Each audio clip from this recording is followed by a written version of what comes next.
बात करेंगे amines chapter की। तो सबसे पहले अमीन्स जो होते हैं अमोनिया के डेरिवेटिव होते हैं, ठीक है। हाइड्रोकार्बन के डेरिवेटिव नहीं होते, अमोनिया के होते हैं। अब हम बात करेंगे इसके टाइप्स। तो 3 होते हैं, प्राइमरी, सेकेंडरी, टर्शियरी, ठीक है। और इनकी क्लासिफिकेशन ये हो गई। नेमिंग की अगर हम बात करें तो 2 नेमिंग है, एक तो IUPAC और एक कॉमन। तो IUPAC नेमिंग में हम उसको बोलते हैं एल्केन अमीन, और कॉमन नेमिंग हम उसको बोलते हैं एल्काइल अमीन। अब हम पे कोई ऐसा कंपाउंड दे रखा है तो हम इसको बोलेंगे कॉमन नेमिंग में आइसोप्रोपाइल अमीन, और हम इसको नॉर्मल नेमिंग में क्या बोल देंगे, प्रोपेन 2 अमीन। अब अगर हमारे पास कुछ ऐसा कंपाउंड है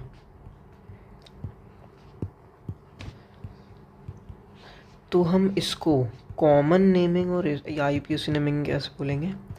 तो IUPAC नेमिंग के लिए हमें इसमें N लगाना पड़ता है स्टार्टिंग में, और जो छोटी चेन है उसे लिखते हैं। तो यहाँ पे छोटी चेन मिथाइल की, तो N मिथाइल और इथेन अमीन, क्योंकि यहाँ पे इथेन है तो इथेन अमीन। और इसी को हम कॉमन नेमिंग में कैसे बोलेंगे, कॉमन नेमिंग में हम इसको लिख देंगे इथाइल मिथाइल अमीन। अल्फ़ाबेटिकल ऑर्डर में ई पहले आता है तो हमने इथाइल को पहले लिखा मिथाइल से। सिमिलरली अगर अब हमारे पास एक टर्शरी अमीन दे रखी है, CH3 लगे हुए हैं इसके बगल में, तो हम इसको कॉमन नेमिंग और IUPAC में ऐसे बोलेंगे। तो उसको IUPAC नेमिंग में तो हम ऐसे लिख देंगे N,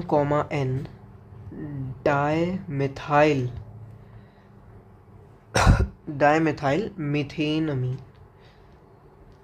और इसको कॉमन नेमिंग में हम बोलेंगे ट्राई मिथाइल अमीन, ठीक है।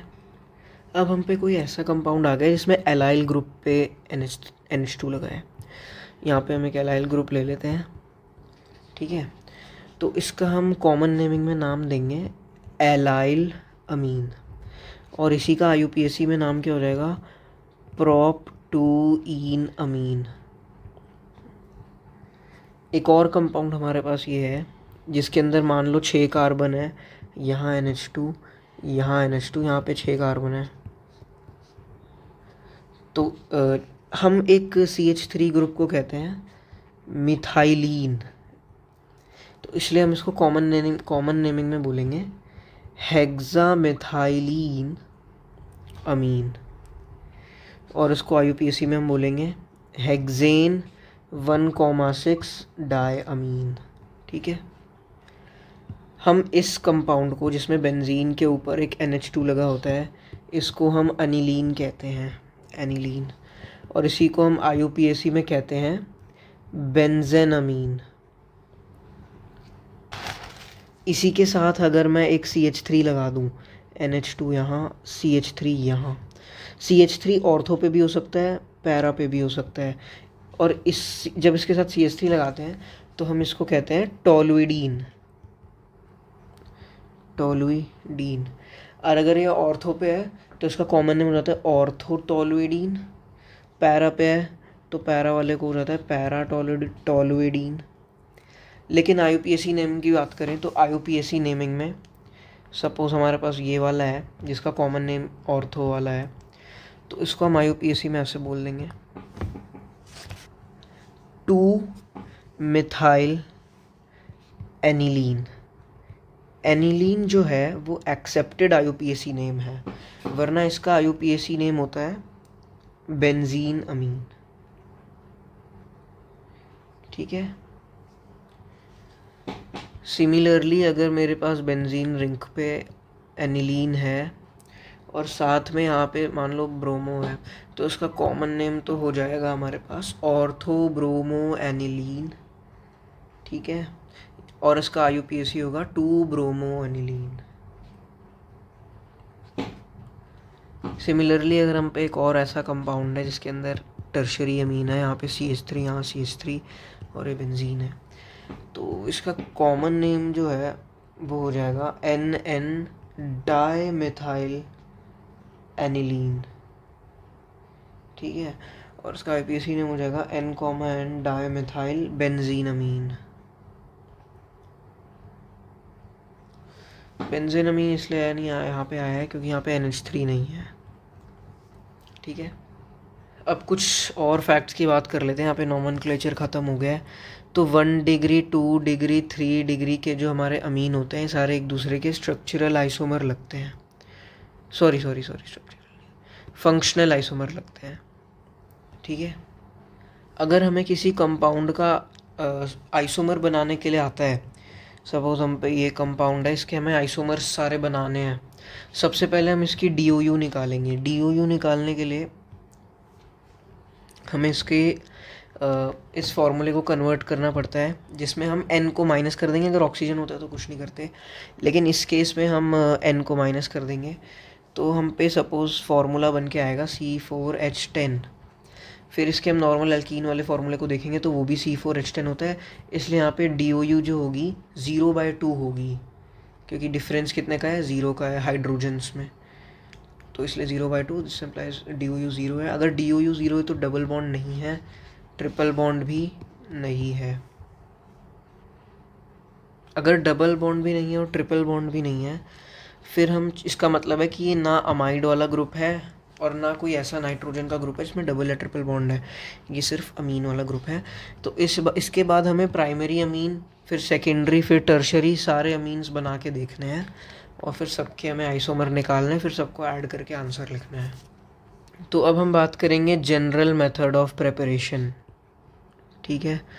जनरल मेथड्स ऑफ प्रिपरेशन में सबसे पहली नंबर की हमारे पास जो प्रिपरेशन है वो है ammonolysis. Ammonolysis of alkyl halide, RX, ठीक है। और अमोनोलिसिस में हम लेते हैं NH3। अब इस रिएक्शन में क्या होता है कि हम NH3 लेते हैं जिसके पास एक लोन पेयर प्रेजेंट है और RX लेते हैं, तो ये न्यूक्लियोफिलिक सब्स्टिट्यूशन रिएक्शन करता है और ये फिर बना लेता है एक अमोनियम सॉल्ट बना लेता है। और फर्स्ट केस में हमने NH3 को एक्सेस में लिया है, ठीक है। अब जब हम पे ये सॉल्ट मिला है तो हम इसको जब NaOH जो कि एक बेस है इससे ट्रीट करेंगे तो यहाँ से एक हाइड्रोजन निकाल लेगा, हाइड्रोजन निकाल के ये RNH2 बना देगा, जिसके बाद हमें मिलता है प्राइमरी अमीन, 1 डिग्री अमीन। ये तो हमारा होगा केस नंबर 1। केस नंबर 2 में हमारे पास NH3 की जगह RX है एक्सेस में। तो जब RX एक्सेस में है तो NH3 बार बार यहाँ पे न्यूक्लियोफिलिक सब्स्टिट्यूशन रिएक्शन करेगा। सबसे पहले ये बनाएगा, ठीक है। अब इसके पास फिर से लोन पेयर है तो ये फिर से इस पे सब्स्टिट्यूशन रिएक्शन कर सकता है न्यूक्लियोफिलिक, फिर ये 2 डिग्री अमीन बनाएगा, फिर इसके बाद ऐसे ही कर करके ये 3 डिग्री भी बनाएगा और इसके बाद ये क्वाटरनरी अमोनियम सॉल्ट भी बनाएगा जिसके अंदर अमोनिया 4 तरफ से R से जुड़ा होता है और यहाँ पे इसके साथ एक X- लगा होता है। इस रिएक्शन का डिसएडवांटेज यही है कि हमें मिक्सचर ऑफ प्रोडक्ट्स मिल रहा है, हमें कोई भी एक प्रोडक्ट नहीं मिल रहा, मिक्सचर ऑफ प्रोडक्ट मिल रहा है, कोई भी एक सिंगल प्रोडक्ट नहीं मिल रहा। मान लो हमें 1 डिग्री अमीन चाहिए तो वो नहीं मिल रहा, लेकिन अगर हम NH3 को एक्सेस में लेते हैं जैसा कि फर्स्ट केस में था, तो इस केस में हमें सिर्फ 1 डिग्री अमीन मिल रही थी, तो इसलिए ये वाला थोड़ा बेटर है। तो अब जो सेकेंड टाइप की रिएक्शन हमारे पास आती है वो रिएक्शन है reduction of nitrogen containing functional groups. इस रिएक्शन में हमारे पास कोई नाइट्रोजन कंटेन करने वाला फंक्शनल ग्रुप होगा, जैसे कि हमने ये ले लिया। तो इसके अंदर हम क्या करेंगे, इसकी रिएक्शन करवाएंगे रिड्यूसिंग एजेंट के साथ। रिड्यूसिंग एजेंट क्या करता है, वो रिड्यूसिंग एजेंट हाइड्रोजन ऐड करता है, क्योंकि रिडक्शन मतलब हाइड्रोजन का ऐड होना, ठीक है। तो हम इसके अंदर ये रिएजेंट्स ले सकते हैं, या फिर हम इसका कैटेलिटिक हाइड्रोजनेशन भी कर सकते हैं। इसके बाद हमें RNH2 मिलेगा, बस आपको नाइट्रोजन के साथ हाइड्रोजन लगा देने हैं। सिमिलरली अगर हम एक और अगली रिएक्शन देखें नाइट्रोजन के एक फंक्शनल ग्रुप की, जैसे कि हम पे साइनाइड है, हम इसकी रिएक्शन करवा सकते हैं H2 in presence of palladium, या फिर हम इसकी LiAlH4 के साथ भी करा सकते हैं। और हाँ, यहाँ पे जो FeHCl वाला है, Fe+HCl, ये सबसे हमें प्रेफरेबल है, सबसे मतलब इसको हम प्रेफर कर सकते हैं, बहुत बढ़िया है ये, क्योंकि ये सबसे पहली बात चीप पड़ता है बहुत ज़्यादा। ठीक है, हाँ, तो हम इस रिएक्शन की बात कर रहे थे। तो यहाँ पे हम आएंगे तो यहाँ पे हम ऐसे हाइड्रोजन ऐड कर देंगे। ठीक है, तो बॉन्ड ब्रेक करके तो ये बनेगा हमारे पास RCH2NH2। ठीक है, अगर हम इसी की रिएक्शन करवाते हैं NaHG के अमेलगम से और C2H5OH के साथ, तो इस प्रोसेस को हम कहते हैं मेंडियस रिएक्शन। मेंडियस रिएक्शन। लेकिन एक स्पेशल केस है जिसके अंदर आइसोसाइनाइड की रिएक्शन होती है इन्हीं रिएजेंट्स के साथ ऊपर वाले, तो हमारे पास ये बनता है। ठीक है, इसमें हमें ये ध्यान रखना है कि यहाँ पे 2 डिग्री अमीन बनेगा, बाकी जितनी भी इसकी डेरिवेटिव्स की रिएक्शन है नाइट्रोजन के, नाइट्रोजन कंटेनिंग फंक्शनल ग्रुप्स के, उन सब में 1 डिग्री अमीन बनता है एक्सेप्ट इसके। अब हम एक और एग्जांपल ले लेते हैं। हमारे पास ये है अमाइड। अमाइड के साथ हम करवाएंगे तो हमें फिर से हाइड्रोजन ऐड कर देना है कार्बन पे भी और नाइट्रोजन पे भी, तो हमें फिर से 1 डिग्री अमीन मिल जाएगी। और ये सॉरी, यहाँ पे जो ऊपर हम रिएजेंट यूज़ कर रहे हैं सारे सेम हैं, रिड्यूसिंग एजेंट्स। फिर हम ऑक्साइम की भी बात कर लेते हैं। तो ऑक्साइम को भी अगर हम करेंगे इसके साथ ट्रीट, तो हमें ये मिल जाएगा, जो कि फिर से एक 1 डिग्री अमीन है। हमें बस यहाँ पे हाइड्रोजन ऐड करना है, यहाँ भी हाइड्रोजन करना है, बॉन्ड को ब्रेक कर देना है। फिर हम बात करेंगे एक और डेरिवेटिव की, इसको हम कहते हैं एल्काइल एजाइड। इस नाइट्रोजन वाले जो N3 लगा है, इसका स्ट्रक्चर कुछ ऐसा होता है। जब हम इसके अंदर पानी, मतलब सॉरी पानी नहीं, रिड्यूसिंग एजेंट डालते हैं, रिड्यूसिंग एजेंट जो हमने ऊपर पढ़े थे वही डाल सकते हैं हम यहाँ पे। सपोज हमने डाल दिया LiAlH4, इसमें हम LiAlH4 ही डालते हैं और ईथर। ठीक है, फिर सेकेंड स्टेप में इसको हम वाटर से ट्रीट करते हैं। तो यहाँ पे क्या होता है कि जैसे ये है, तो यहाँ पे हाइड्रोजन ऐड होता है, सॉरी इस पे नहीं, इस पे, तो ये NH2 बनता है और ये तो N2 की तरह लीविंग ग्रुप बन के निकल जाता है, N2 गैस बन के, क्योंकि ये सबसे बेस्ट लीविंग ग्रुप है तो ये बाहर निकल जाता है। तो इसके बाद हमें फिर से क्या मिलता है, एक प्राइमरी अमीन। अब हम पे जैसे NO2 वाला ग्रुप है, मान लेते हैं हम पे एक बेंजीन रिंग है, यहाँ पे NO2 लग रखा है, मतलब नाइट्रो बेंजीन है। इसकी हम रिएक्शन करवाएंगे रिड्यूसिंग एजेंट्स के साथ, या फिर FeHCl से भी करवा सकते हैं। तो हमें फिर से क्या मिलेगी, primary amine, sorry primary amine नहीं, अनिलीन। वैसे ही देखा जाए तो प्राइमरी अमीन भी है, लेकिन इसका नाम अनिलीन है, देख लेते हैं। तो ये हम पे फर्स्ट टाइप की जो रिएक्शंस थी और सेकेंड टाइप की वो ख़त्म हो चुकी है। जो हमारे पास सेकेंड वाली थी वो थी रिडक्शन की, जो कि थी नाइट्रोजन कंटेनिंग कंपाउंड्स का रिडक्शन, और जो हमारी फर्स्ट वाली रिएक्शन थी वो थी अमोनियोनेसिस। अब हम बढ़ते हैं थर्ड रिएक्शन पे। हम बढ़ेंगे हमारी अमीन्स की नेक्स्ट मेथड ऑफ प्रिपरेशन की तरफ। तो ये है हमारी थर्ड मेथड। तो हमारे थर्ड मेथड में हम कैसे बनाएंगे अमीन को, हाइड्रोलिसिस ऑफ एराइल और एल्काइल आइसोसाइनाइड। तो इस रिएक्शन के अंदर हमारे पास एक एराइल या फिर एल्काइल आइसोसाइनाइड होगा, आइसोसाइनाइड।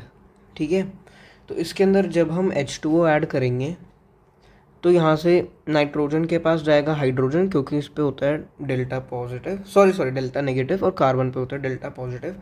नाइट्रोजन ज़्यादा इलेक्ट्रोनेगेटिव है तो इसलिए इस पे डेल्टा नेगेटिव चार्ज है, तो इसलिए हाइड्रोजन नाइट्रोजन पे जाएगा और कार्बन पे आएगा OH, जिसके बाद हमारे पास आएगा RNH2 और HCOOH, यानी कि एसिड। तो ये हमारी थर्ड प्रिपरेशन हो गई। अब ये था इसका A पार्ट, इसी के B पार्ट को हम कैसे करते हैं, इसी का एक और पार्ट है B पार्ट। तो इसके अंदर क्या होता है, एल्कलाइन और न्यूट्रल हाइड्रोलिसिस, और ये हाइड्रोलिसिस होता है फिर से एल्काइल आइसोसाइनेट। पिछले बारे में एल्काइल आइसोसाइनाइड था, इस बार है हमारे पास एल्काइल आइसोसाइनेट। ठीक है, तो इसका स्ट्रक्चर कुछ ऐसा होता है। तो जब हम इसको एसिडिक नहीं, बेसिक पानी पिलाएंगे, मान लेते हैं हमने इसको KOH से ट्रीट करा, तो ये वाला जो पार्ट है ये तो बाहर निकल के बना देगा K2CO3, और बाकी ये जो पार्ट है ये अमीन बना देगा, हाइड्रोजन नाइट्रोजन के साथ आ जाएगा, तो ये बन गया अमीन। ये हो गया हमारा थर्ड का बी पार्ट। इसी का जो बी पार्ट है इसको हम ऐसे भी देख सकते हैं, अगर हम अल्कलाइन सोल्यूशन की जगह सिर्फ पानी ले लें तो यहाँ पे हमारे पास RNH2 बनेगा और साथ में H2CO3 निकलेगा। H2CO3 फर्दर टूट सकता है CO2 और H2O में। हमारा जो नेक्स्ट मेथड ऑफ प्रिपरेशन है वो है, जो कि हमारा फोर्थ मेथड, वो है गैब्रियल थैलेमाइड सिंथेसिस। ये जो मेथड है सिर्फ 1 डिग्री एलिफैटिक हमारे अमीन के लिए यूज़ होता है। 1 डिग्री एलिफैटिक अमीन, यहाँ पे अराइल नहीं हो सकता, ये अराइल अमीन नहीं बनाएगा। तो ये रिएक्शन कुछ ऐसे होती है, पहले हमारे पास एक थैलेमाइड होगा, यहाँ पे एक रिंग हो गई, ठीक है, ये हमारे पास एक थैलेमाइड है। हम इसको KOH के साथ ट्रीट करेंगे, तो ये एक बेस है तो यहाँ से हाइड्रोजन निकाल लेगा, तो हाइड्रोजन निकाल के इसने कुछ ऐसा स्ट्रक्चर बना दिया और यहाँ पे K+ आ जाएगा एसिड बेस रिएक्शन की वजह से, ठीक है। अब हम इसको ट्रीट कराएंगे RX के साथ, यानी कि अल्काइल हैलाइड के साथ। अब ये जो R है ये 1 डिग्री होना चाहिए और ये एरोमेटिक नहीं हो सकता, ठीक है। तो ये SN2 मैकेनिज्म के थ्रू इस पे न्यूक्लियोफिलिक सब्स्टिट्यूशन करेगा, क्योंकि R पे डेल्टा पॉजिटिव होता है, हैलोजन पे डेल्टा नेगेटिव होता है, और इसके पास एक लोन पेयर है और ये न्यूक्लियोफाइल बन के यहाँ पे अटैक कर सकता है। तो इसके बाद हमें कुछ ये स्ट्रक्चर मिलेगा,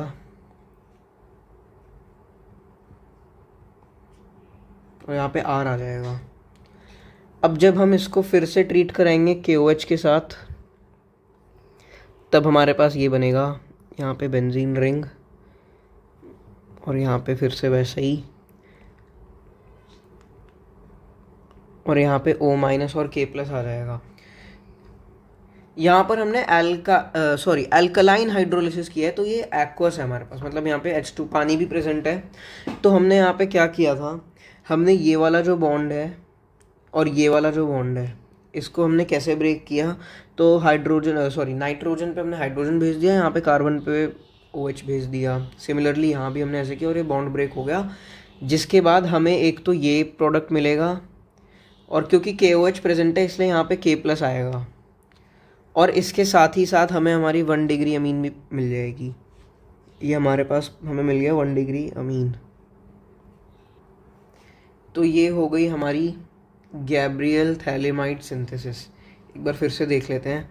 तो इसके अंदर सबसे पहले हमने थैलेमाइड लिया, उसको हमने फिर KOH यानी बेस से ट्रीट किया, फिर हमारे पास ये बना, फिर हमने इसको न्यूक्लियोफाइल की तरह रिएक्ट करवाया RX पर, फिर यहाँ पे R ग्रुप जुड़ गया, फिर यहाँ पे हमने इसको फिर से अल्कलाइन हाइड्रोलिसिस किया इसका यहाँ पे, फिर हमारे पास ये मिला हमें, और फिर हमें मिल गई हमारी प्राइमरी अमीन, ठीक है। तो हमारा जो नेक्स्ट मेथड ऑफ प्रिपरेशन है, 5th मेथड, वो है हॉफमैन ब्रोमामाइड डीजेनरेशन रिएक्शन। तो इस रिएक्शन में हमारे पास क्या होता है, हमारे पास ये एक सबस्ट्रेट होता है, इसकी रिएक्शन हम कराते हैं Br2 और KOH के साथ, तो हमें मिलता है एराइल या फिर अल्काइल अमीन 1 डिग्री। इस केस में हमें एराइल भी मिलता है। इसकी मैकेनिज्म थोड़ी सी कॉम्प्लेक्स है। सबसे पहले हमारे पास हमने ये सबस्ट्रेट लिया था, ठीक है, हमने सबस्ट्रेट ये लिया था, इसको फिर हमने बेस से ट्रीट कराया और फिर हमने ये बना दिया इसको NH, और यहाँ पे एक नेगेटिव चार्ज, एक हाइड्रोजन क्योंकि इसके पास से चला गया है। फिर हम इसमें ऐड कर देंगे Br2, तो Br हमने ऐसे ले लिया, और इसके ऊपर हम न्यूक्लियोफिलिक अटैक करवाएंगे, एक Br पे डेल्टा प्लस, एक Br पे डेल्टा माइनस, इसने यहाँ पे अटैक कर दिया, तो ये कुछ ऐसा बन जाएगा NHBr, और साथ में हमारा Br माइनस निकल गया। फिर जब हम इसको फिर से KOH से ट्रीट कराएंगे तो एक और हाइड्रोजन इसका चला जाएगा नाइट्रोजन का, और यहाँ पे -4 रह जाएगा। फिर अब हम क्या करेंगे, ये जो Br है ये यहाँ से अब निकल जाएगा और यहाँ पे कुछ ऐसा बनेगा। नाइट्रोजन के पास एक वेकेंट ऑर्बिटल है। अब ये बॉन्ड यहाँ शिफ्ट होगा तो ऑक्सीजन वाला ये बॉन्ड यहाँ जाएगा, फिर ये वाला बॉन्ड यहाँ जाएगा, तो इसके बाद ये वाला बॉन्ड यहाँ जाएगा, और यहाँ से R जो है ये R निकल के यहाँ नाइट्रोजन के साथ जुड़ जाएगा। तो ऐसा कुछ सिस्टम होने के बाद हमें मिलेगा एल्काइल आइसोसाइनेट। एल्काइल आइसोसाइनेट, ठीक है। और फिर हमने पहले भी पढ़ा जब हम पे होता है इसका हम अल्कलाइन हाइड्रोलिसिस कर देते हैं। फिर हमें यहाँ से मिलेगा प्राइमरी अमीन और K2CO3। तो इस रिएक्शन की मैकेनिज्म एक बार वापस देख लेते हैं। सबसे पहले हम पे ये सबस्ट्रेट था, इसको हमने Br2 और KOH के साथ डाला। फिर यहाँ पे ये बना, ठीक है। ये तो नॉर्मल हो गया इसका। नॉर्मल अगर सिंपल शब्दों में हमें बताना तो हम ऐसे बता सकते हैं, लेकिन इसकी जो पूरी मैकेनिज्म है वो कुछ ऐसे होगी। पहले हमने सबस्ट्रेट लिया था, फिर इसको हमने KOH बेस से ट्रीट करा, इसका एक हाइड्रोजन चला गया, ठीक है। फिर इसको हमने Br2 से ट्रीट करा, इसने यहाँ पे न्यूक्लियोफाइल बन के अटैक करा, तो यहाँ पे Br जुड़ गया इसके साथ और Br माइनस बाहर निकल गया। फिर यहाँ पे ये बना, एक और हाइड्रोजन चला गया क्योंकि हमने फिर से इसे KOH से ट्रीट करा। फिर यहाँ से एक Br निकल जाएगा और यहाँ पे वेकेंट ऑर्बिटल आ जाएगा। फिर यहाँ पे अंदर शिफ्टिंग होगी इलेक्ट्रॉन्स की और बॉन्ड की। फिर यहाँ पे हमारे पास बनेगा अल्काइल आइसोसाइनेट। फिर यहाँ पे इसको KOH से ट्रीट कराएंगे, या फिर नॉर्मल अगर पानी से भी कराएंगे तो हमें ये मिलेगा। पानी से कराएंगे तो यहाँ पे H2CO3 मिलेगा। तो इससे हमें मिल गया RnH2। अगर हम इसको सिंपल समझना चाहें तो यहाँ पे हम ये देख सकते हैं कि जब हम इसकी रिएक्शन करवाते हैं तो हमें सिंपली बस C डबल बॉन्डों को बीच में से निकाल देना है और RnH2 बना देना है, ठीक है, या फिर ArNH2। तो ये हमारी हो गई HBD रिएक्शन। अब हम आगे बढ़ेंगे, दो रिएक्शन जो कि NCERT में नहीं है लेकिन फिर भी कर लेते हैं। पहली है हमारे कर्टियस रिएक्शन। तो इस रिएक्शन में हमारे पास एक एसिड क्लोराइड होता है, उसको हम NaN3 से ट्रीट कराते हैं तो हमें ये मिलता है, यहाँ पे अजाइड आके जुड़ जाता है, ठीक है। फिर N2 गैस जो है बेस्ट लीविंग ग्रुप होती है तो यहाँ से निकल जाएगी N2 गैस, फिर हमें ये मिलेगा। फिर यहाँ पे शिफ्टिंग होगी इलेक्ट्रॉन्स की, जैसे पहले पढ़ा था, ये इधर जाएगा ये इधर जाएगा। फिर यहाँ पे R नाइट्रोजन के पास आके जुड़ जाएगा, फिर हमें यहाँ पे ये मिलेगा फिर से एल्काइल आइसोसाइनेट। फिर इसको हम फिर से पानी वानी से ट्रीट करा देंगे या फिर अल्कलाइन मीडियम से हाइड्रोलिसिस कर देंगे इसका, फिर हमें RnH2 मिलेगा। तो ये हमारे पास हो गई कर्टियस रिएक्शन जो कि सिंपल सी थी। कर्टियस रिएक्शन के बाद एक और रिएक्शन है जो कि है स्मिट्स रिएक्शन।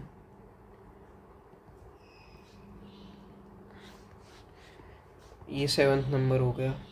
तो इसके अंदर हमें एसिड लेना है, कार्बोक्सिलिक एसिड, उसको हम ट्रीट करेंगे HN3 in presence of concentrated H2SO4। H2SO4 जो होता है डिहाइड्रेटिंग एजेंट होता है, ठीक है। तो मतलब ये पानी निकालने का काम करता है।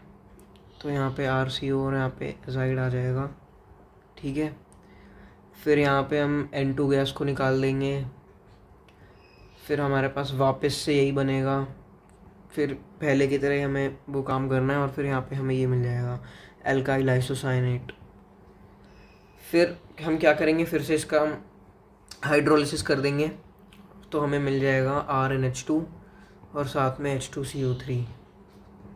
तो ये हो गई हमारी रिएक्शन स्मिट्स रिएक्शन। अब यहाँ पे हमारी सारी मेथड्स ऑफ प्रिपरेशन ऑफ अमीन ख़त्म हो चुकी है। अब हम आगे बढ़ेंगे केमिकल प्रॉपर्टीज़ और फिज़िकल प्रॉपर्टीज़ पे।